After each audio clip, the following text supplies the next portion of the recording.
बोसोरसालिया जुथुमा दुलाराय बर' फरायसा आफादनि जुथुमाजों सोमोन्दो लाखिनानै collective farmers organization for agro' इक'नमिनि बानजायनायाव दिनै जोङो मोनसे फार्मार्सफोरखौ लानानै सेमिनार खालामनाय जादोंमोन। सेमिनारनि मेन टपिक्सआनो जादों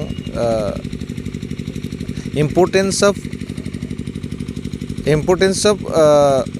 organized farming to uplift the rural and agro-economy in market-driven society बिब्दि होननानै जों मोनसे टाइटेल लानानै बेयाव खुंनाय जादों।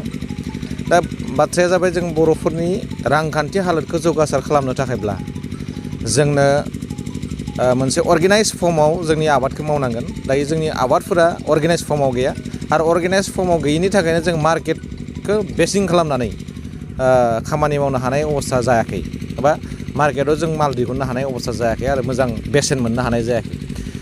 बे उद्देश्यखौ लानानैनो दिनैनि सेमिनारखौ खालामनाय जादोंमोन। बेवहाय जोंनि एक्सपिरियेन्स माखासे आबादारिफोरखौ लाफानानैबो खालामनाय जादों।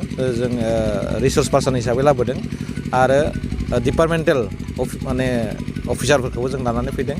बेवहाय सरकारनि सुबिदानि बाथ्राबो सावरायनाय जादों आरो बे आफादनि गेजेरजों जों फैबाय थानाय समावहाय जोंनि बर'फोरनि रांखान्थिखौ इक'नमिखौ डेभेलपमेन्ट खालामनो थाखाय रांखान्थिखौ डेभेलपमेन्ट खालामनो थाखायबा जोङो आबादखौनो गाहाय खालामनानै जे खामानि मावनांगोन बेखौ जों सानदों आरो मेक्सिमाम एमप्लयमेन्ट अपरचुनिटिया दङ जोंनि आबादाव आरो बेखायनो जों बेखौनो बांसिन स्ट्रेस होनानै खामानि मावनायनि दरखार दङ होननानै जों सानो। दा दिनैनि समावहाय जों खावलायगोन अर्गेनाइज फर्माव जुदि आबादखौ मावनो नांगौबा जोङो इडुकेटेड मानसिफोरा बेवहाय बाहागो लानांगोन। इडुकेटेड मानसिफोरा जुदि आबादखौ बाहागो लायालासेनो थायोबा जों बिनिफ्राय मोजां रिजाल्टखौ मोननो हानाय नङा आरो अर्गेनाइज फर्माव जों बेखौ खालामनो हानाय नङा।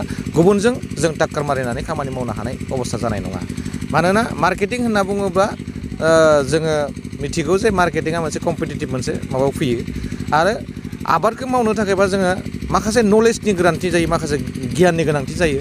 जाय गियानखौ जोङो टेकनिकखौ नांगौनि थाखाय लेखा गोरों नङाबा बिनि आइडियाफोरखौ थाब केच खालामनाया गोब्राब जायो।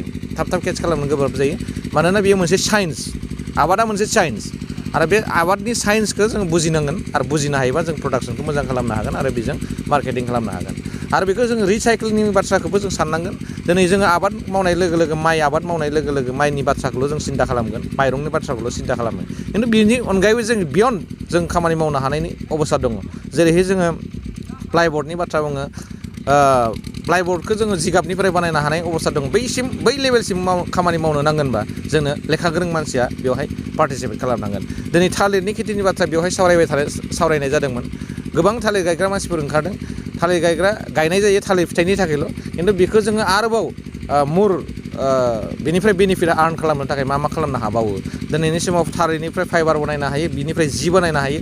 बेबायदिसिम जोङो साननो हानायनि बेब'स्थाखौ जों खालामनो हायोब्ला निस्सय जोङो जोंनि इक'नमिखौ जौगासार खालामनो हागोन आरो बेवहाय इन्डास्ट्रियेलाइजेसननि मोनसे माबा फैगोन, एग्र' बेस्ड इन्डास्ट्रिनि बाथ्राफ्रा बेवहाय सानजागोन। ओंखायनो जों बे बाथ्राखौनो बांसिन स्ट्रेस होनानै खामानि मावनो आवगायबोनाय जादों। मिजिंथिगोन बेवहाय बयबो जोंनि इडुकेटेड मानसिफ्रानो जायफ्रानोखि साख्रि मोननो हायाखै, गभर्नमेन्ट साख्रि बा गुबुन जायगाफोराव मोननो हायाखै, बेयाव इन्टारेस्टेड होननानै खामानि मावनो हागोन आरो जोंहा बेयाव बेसिस दंखायो, बिथा दंखायो आरो बिथा दंखायो हिसाबै जोङो जोंनि सुबिदाफोरखौ जोङो अपरचुनिटिसफोरखौ नागिरनानै बेयाव खामानि मावलाङोबा जोंहा साक्सेस जानायनि लामाया मेक्सिमाम होननानै जों साननो हायो। बेखौनो जोङो स्ट्रेस होदों आरो फैबाय थानाय समाव बिनि सायाव गोबां प्रग्राम लानानै खामानि मावलांगोन, मानसिफोरखौ एवार्ड खालामनो थाखाय, सेन्सिटाइज खालामनो थाखाय जों सेस्था खालामगोन।